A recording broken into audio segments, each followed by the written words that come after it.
Salut tout le monde, aujourd'hui je vous retrouve dans une nouvelle vidéo.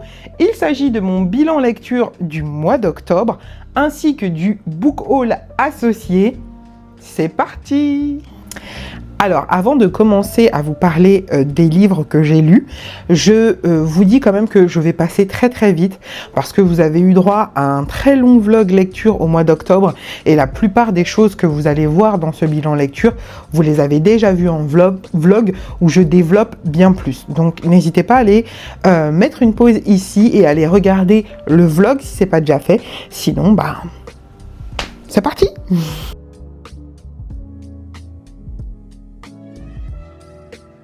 On commence avec le premier livre de ce bilan lecture.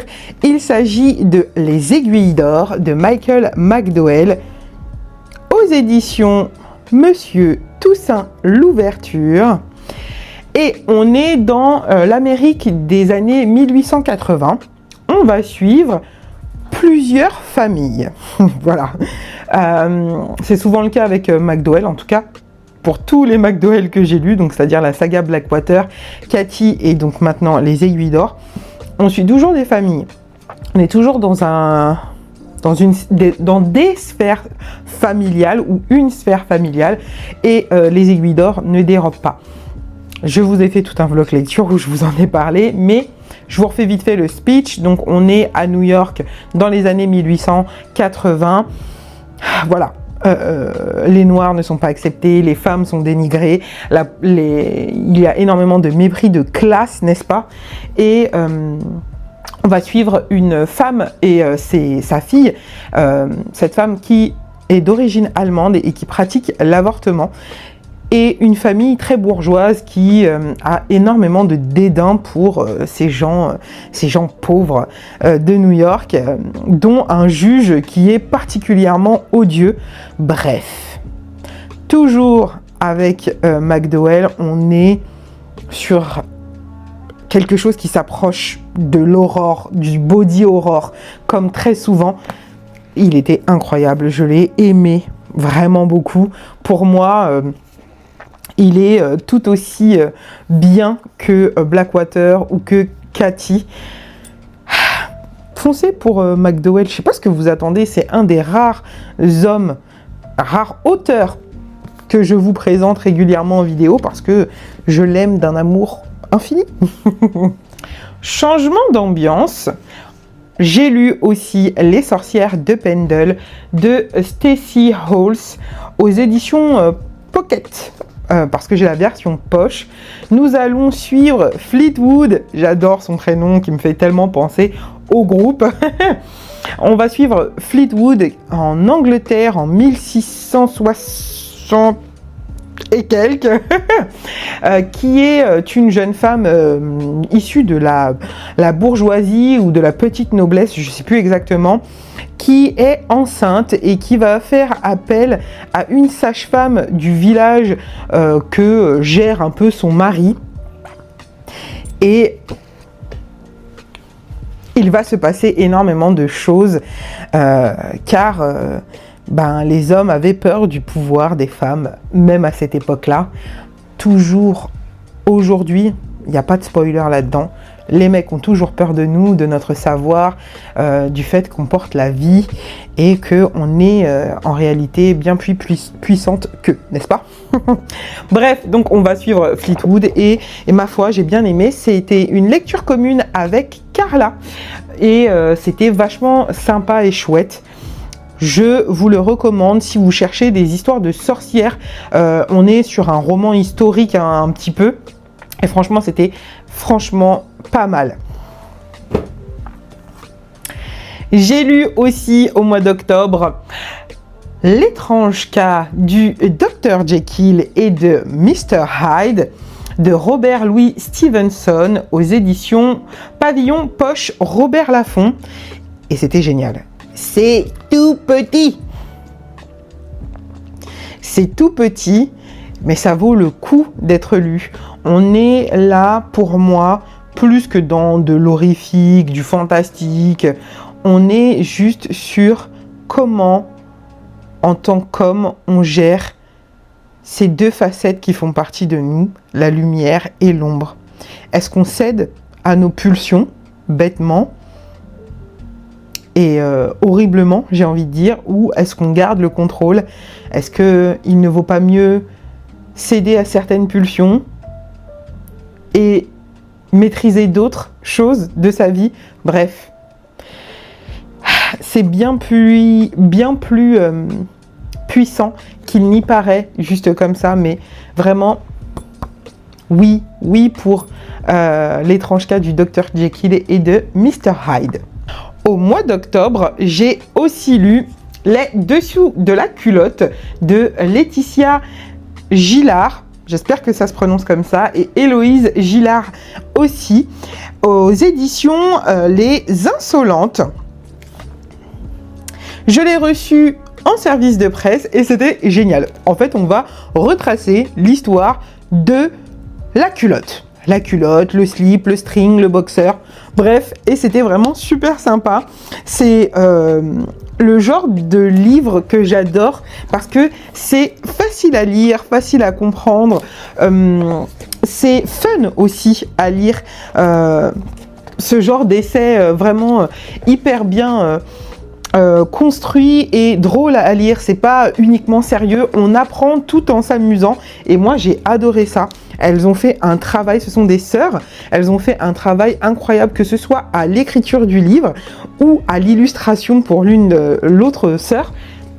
Mais foncez en fait, et de toute façon les éditions Les Insolentes, ils font toujours des bangers, toujours, donc merci à la maison d'édition pour l'envoi du livre, et foncez, achetez-le. Vraiment, il vaut la peine. Dans un tout autre genre, j'ai lu le premier tome de L'Or Olympus de Rachel Smith aux éditions Le Livre de Poche, qui est un webtoon. On va suivre l'histoire d'amour de Hadès et Perséphone. Je vous ai déjà parlé plusieurs fois, notamment dans mon vlog, sur toutes ces réécritures d'Hadès et Perséphone. On est fatigué, mais là, oui, Madame Rachel, oui, celle-ci vaut vraiment la peine d'être lue. Elle est à moitié à l'Antiquité et à moitié de nos jours. C'est une réécriture moderne, fraîche, où on va voir apparaître les autres dieux. Il est magnifique, les dessins sont magnifiques, les couleurs sont magnifiques. Chaque dieu a une couleur associée. C'est le top. Allez-y. Attendez pas que je vous dise les trucs aussi, là. Franchement, j'ai le tome 2 qui m'attend. Il va être lu avant la fin de l'année. En tout cas, je l'espère, parce que incroyable. J'ai lu un autre livre. J'ai lu le dernier tome de la saga Valentina de Azra Reed, que je n'ai pas en physique, je l'ai écouté en audiobook, donc je vous mets sa magnifique couverture dans les tons violets juste ici, et c'était juste génial.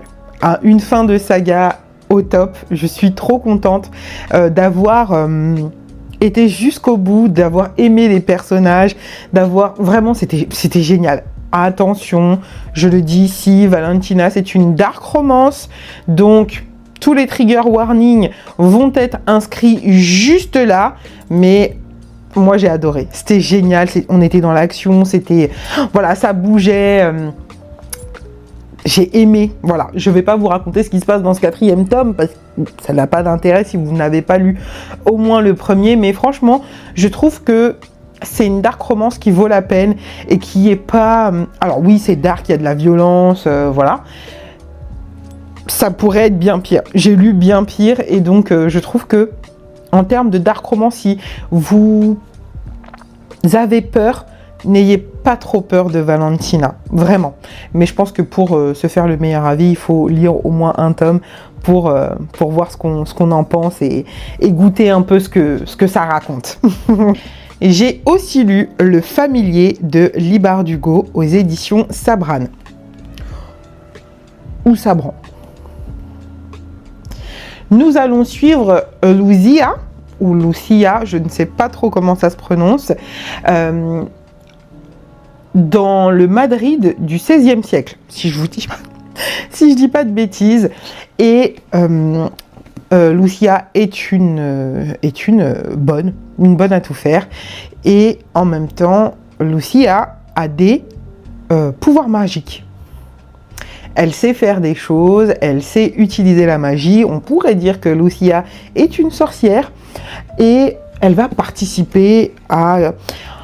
Les personnes qui ont des pouvoirs sont très prisées par les grands, la noblesse. Et elle va participer à un espèce de... Comment je peux appeler ça? De Hunger Game. Non, c'est pas un Hunger Game. Ils sont pas censés mourir à la fin, mais elle va participer à un espèce de grand casting pour pouvoir aller servir le roi, la noblesse. Et pour accéder à ça, elle va être aidée, coachée, manipulée, utilisée, à vous de voir, par deux hommes, dont un qui est très étrange et qui lui aussi possède certaines capacités. Je vous laisse découvrir ce récit très sombre.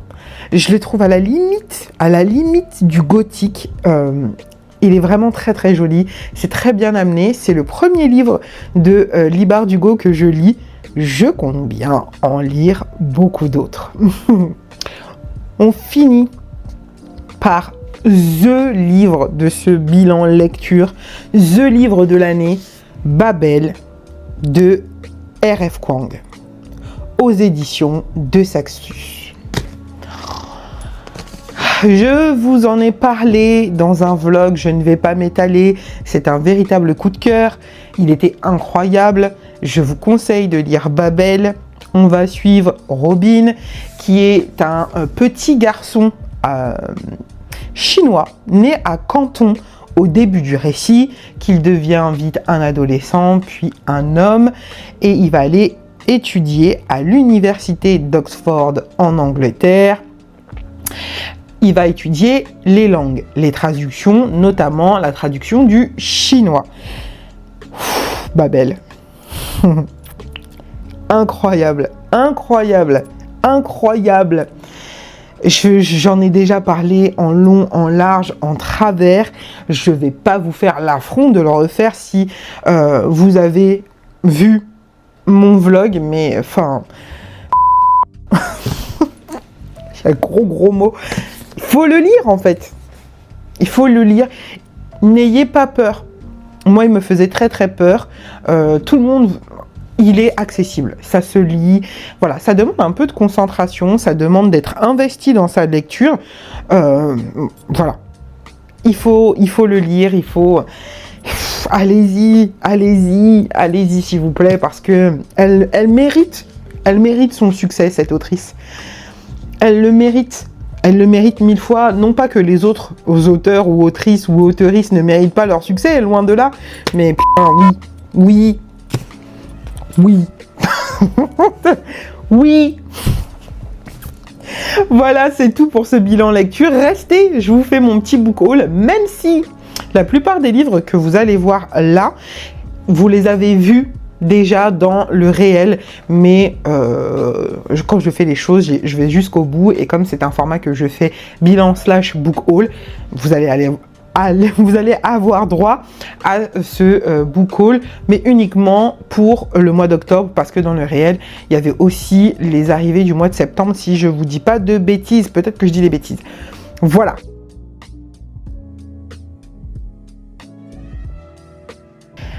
On commence tout de suite ce book haul par les services de presse que j'ai reçus de la part des maisons d'édition. Certains que j'ai demandé et d'autres non. Mais là, on commence avec la maison d'édition Argile, et c'est moi qui leur ai écrit pour leur demander 3 de leurs sorties du moment. Enfin, je crois que c'était pour la rentrée littéraire. Et on commence par la collection Récif. J'ai reçu 2 livres de la même autrice qui s'appelle Cassandra Kho. Le premier, c'est Chanter le silence.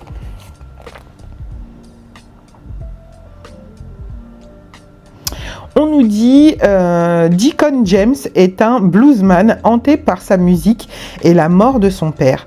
Lorsque sa route croise celle de John Pearson, un type qui prétend que le musicien abrite dans sa tête quelque chose de dangereux, il choisit de l'ignorer. Mais voilà qu'à un concert, son saxophone n'invoque pas seulement les hurrahs du public d'Arkham, mais aussi des visions de cauchemars. Pourchassé, Deacon prend ses jambes à son cou et tombe sur une jeune fille fuyarde infectée par le même mal que lui, tandis qu'ils tentent de quitter Arkham ensemble. La chanson dans la tête de Deacon gagne en force. Il sait que bientôt il ne pourra plus l'ignorer et c'est traduit par Marie Coulen. Ou Coulan, je ne sais pas trop comment ça se prononce. Voilà. Toujours de la même autrice et toujours dans la même collection, c'est-à-dire Récif. J'ai brisé les os.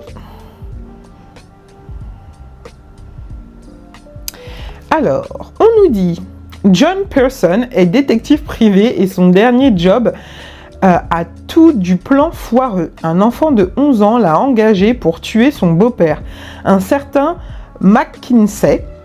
Après quelques recherches, il apparaît que l'homme en question n'est pas seulement abusif, toxique et violent, c'est aussi un monstre venu d'ailleurs. Ça promet. Et le troisième livre que j'ai demandé, c'est un livre de Judith Merril, je pense que ça se prononce comme ça, et ça s'appelle Des ombres sur le foyer. Voilà. Hop, je vais vous enlever ça. Hop, il est vraiment très beau. C'était la même traductrice. La traductrice de celui-ci s'appelle Alexane B. Bain. Je crois que c'est ça son nom. Alors, ça nous dit, après une attaque nucléaire massive sur les États-Unis, Gladys, une jeune mère, tente de maintenir sa famille unie. John, son mari, est porté disparu et bien que la société lui refuse ce rôle, Gladys n'a pas d'autre choix que de devenir la nouvelle chef de famille. Mais en est-elle seulement capable? Elle, une simple femme au foyer. Pourtant, à mesure que le temps passe, Gladys commence bien aidée par ses filles à entrevoir la force des femmes jusque-là enfermées dans une société patriarcale. Ça a l'air génial. Voilà. Pour les éditions donc Argile, j'ai reçu de la part des éditions Akata dans leur pavillon Young Novel, Saint Patron de Rien de Randy Ribet. Je n'ai pas demandé ce service presse, la maison d'édition me l'a fait parvenir. Je l'en remercie chaleureusement. Et on nous dit, une fois dans ma vie, j'ai l'opportunité de faire quelque chose d'important. Enquête, identité, coming to age, traduit par Thaïs Sesto. Voilà. C'est un jeunesse, parce que c'est le pavillon Young Novel. Je n'ai pas tellement envie d'en savoir plus. Je le sortirai quand l'envie se fera sentir. Et pour finir, j'ai reçu un livre de la part de la maison d'édition Payot, et c'est moi qui l'avais demandé pour le coup. Il s'agit de Manuel magique de mon jardin de Éric Lenoir. Voilà. Et on nous dit, connaissez-vous le souffle connaissez-vous les souffleurs de champignons? Pardon. Avez-vous déjà croisé la route de Garmanduo, la mousseuse des Landes? Savez-vous que votre jardin est peuplé de petits gens qui œuvrent dans l'ombre à la préservation du vivant, je vais y arriver, et de la bonne santé de vos récoltes? C'est génial! Donc on est sur un roman illustré. Hop là. Et il est sorti en librairie le 5 novembre, donc tout récemment. Et c'est vraiment chouette. J'ai hâte de le lire. Voilà pour les services presse. On passe à ce que j'ai acheté avec mes petits sous. Le premier livre que je vous montre que j'ai acheté au mois d'octobre, il s'agit de Before Storm de Emily X aux éditions New Adult NH. Hop là. Et c'est une autrice noire, vous allez voir, il y en a pas mal. Voilà, des auteurs et des auteurices issus de minorités. Ça me fait kiffer. Ça me fait kiffer, ça me fait kiffer. Voilà. Donc, le premier tome s'appelle Le Candidat et on nous dit Juliette et l'arme secrète de Sherrett and Associates, un cabinet parisien, ou Cheret tout simplement. Alors du coup, pourquoi j'anglicise tout? Un cabinet parisien de lanceurs d'alerte chargé de réunir des preuves et des témoins pour détruire la réputation de personnalités corrompues. Redoutable et méthodique, Juliette n'a jamais laissé ses émotions interférer dans son travail jusqu'à ce qu'elle croise le chemin de sa nouvelle cible, Damon Storm. Donc, histoire d'amour, politique, j'en passe et des meilleurs. Il a l'air trop bien. C'est une romance, hein, si je dis pas de bêtises, contemporaine. Donc, ça sort très vite là, ce mois-ci. Au mois de novembre, c'est sorti, c'est sûr. J'ai également acheté Model Home aux Forges de Vulcain, l'auteurice est River Solomon, qui est une personne noire. Voilà, je vous ai dit, hein, dans mes achats perso à moi, c'était pas le mot d'ordre, mais presque. Donc, Model Home, on est là sur de l'horreur, je pense, de l'horrifique, un thriller bien vu, les retours bien corsés. Donc, on nous dit, dans la parfaite petite banlieue d'Oak Creek, au Texas, il fait bon vivre. Quand on est blanc, les Maxwell sont la seule famille noire à vivre dans ce quartier modèle.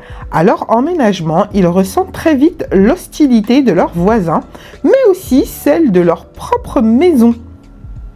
Entre cauchemars et fantômes, Ezri, ou Erzri, je ne sais pas comment ça se prononce, Eve et Emmanuel vivent une enfance teintée d'horreur auprès d'un père absent et d'une mère tyrannique, et s'empressent de fuir dès leur passage à l'âge adulte. Quand des années plus tard, Ezri, je pense que ça se dit comme ça, est sans nouvelles de ses parents, Iel se décide à revenir avec ses sœurs dans cette maison hantée pour se confronter à leur passé. Et c'est traduit de l'anglais par Francis Guévremont. Je pense que ça se prononce comme ça. Vous me connaissez, on se connaît. Vous me connaissez, je vous connais, vous savez pourquoi je l'ai acheté.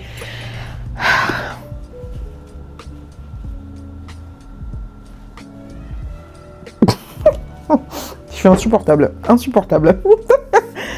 J'ai aussi acheté le livre Chez nous de Philippe B. Williams aux éditions Pavillon Robert Laffont. Et on nous dit Ours est un village de Louisiane fondé dans les années 1830 par Sainte, une mystérieuse sorcière noire. Après avoir pris d'assaut des plantations et avoir libéré les esclaves, elle les rassemble dans ce lieu que ses sortilèges protègent de toute intrusion et qui sera pour eux un havre de paix. Mais au fil du temps, de nombreux arrivants parviennent à s'introduire dans Ours. Et certains habitants se demandent si la sécurité de leur communauté ne cache pas une autre forme d'avertissement. Pas d'avertissement, d'asservissement, pardon. Saga qui se déroule sur 4 décennies, Chez nous est aussi une exploration du pouvoir, des limites de l'amour et une réflexion sur la liberté, servie par une écriture poétique et ensorcelante. Voilà, et c'est traduit par Charles Recourcé. J'espère que je prononce bien. Ça a l'air tout aussi incroyable, et pareil, vous savez pourquoi je l'ai acheté. Voilà. Le dernier livre de ce book haul, et pas des moindres, et une pavasse. Une pavasse. comme il m'est rarement donné d'en lire dans les années qui ont précédé. Il s'agit de Alchemize, bref, je sais pas comment on le dit, de Senyi Yu. On est sur une autrice d'origine asiatique, non binaire. Je vous ai dit que l'inclusivité dans les livres que j'avais achetés, elle était au top du top du top. Donc, est-ce que, sérieux, je vous fais le pitch ou pas? Parce que je pense que vous en avez marre là, non? Elena Marino était une alchimiste prometteuse. Aujourd'hui, elle n'est plus qu'une prisonnière, captive de la guerre qui a ravagé Palladia et de sa propre mémoire défaillante. Ses amis, ses alliés de la résistance ont été massacrés, ses pouvoirs neutralisés, le monde qu'elle connaissait n'est plus qu'un champ de ruines dans l'après-guerre. Palladia est tombée sous le contrôle des guildes corrompues et de nécromanciens dépravés dont les créatures mortes vivantes ont assuré le triomphe. Elena est désormais entre leurs mains. Voilà. Je ne vais pas faire de pub pour le livre qui a inspiré ce livre-là. Je pense sincèrement que vous l'avez vu passer. Elle n'a pas besoin de moi. Voilà. Mais ça, je l'ai lu, ça y est. C'était incroyable. C'est de la dark fantasy, mais alors, vraiment génial. Franchement, c'était top. C'était top. Première fois que je lis de la dark fantasy. Mais aucun regret. C'était génial. Allez-y. Allez-y. Et voilà, c'est tout pour cette vidéo. J'espère qu'elle vous aura plu, qu'elle vous aura inspiré quelques lectures. N'hésitez pas à me dire si vous avez lu un des livres que j'ai présentés, que ce soit dans mon bilan ou que ce soit dans mon book haul. Voilà, moi je suis ravie d'avoir fait cette vidéo. Si vous aimez mon contenu, à tout hasard, c'est jamais, et que vous revenez régulièrement, n'oubliez pas de vous abonner, de liker, de commenter, éventuellement de partager cette vidéo si vous pensez que ça peut intéresser quelqu'un que vous connaissez. Je vous fais des gros bisous et je vous dis à très vite pour une nouvelle vidéo.